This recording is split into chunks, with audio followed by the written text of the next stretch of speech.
ဒီနာမည်လေးပြောပါဦး အဒီနာမည်ကတော့ဆန်းဆန်းပါ ဟုတ်ကဲ့ပါ တက်က84နှစ်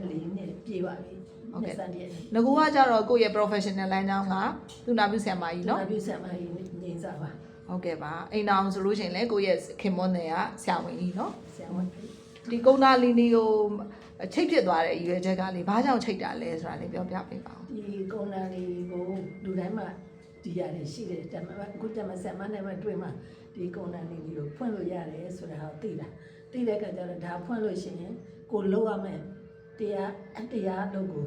မှန်မှန်ကန်ကန်ဆရာသမားဟိုတိတိကျကျနဲ့ပေါ့လေနီးမှန်လမ်းမှန်နဲ့လိုက်ပြီးတော့လုံနိုင်မယ်လို့တရားနေပြီးလမ်းကြောင်းမှန်မှန်ကို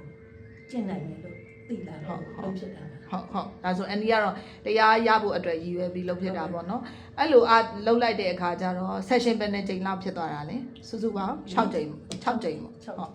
6ချိန်အဲ့လို6ချိန်လောက်ခဲ့တဲ့အပိုင်းမှာမလုတ်ခင်ကစိတ်ရဲ့အနေအထားနဲ့လှုပ်ပြီးသွားတဲ့အနေအထားဘယ်လိုတွေပြောင်းလဲသွားလဲမလုတ်ခင်ကတော့လေစိတ်ထဲမှာ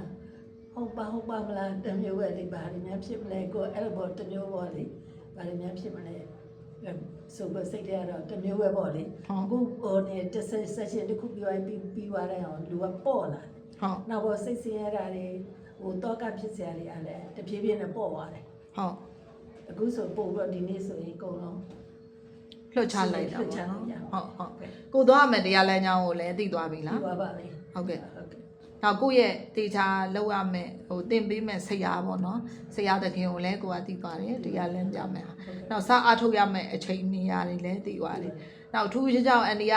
ဗိတ်မာလည်းမိသားစုရှိတယ်ရန်ကုန်မှာလည်းရှိတယ်ဆိုတော့ဘယ်မှာနေရာမှမသိဖြစ်နေတာလေအခု session အတွင်းမှာသိသွားပြီလားသိပါပါဟုတ်ကဲ့ပါဟုတ်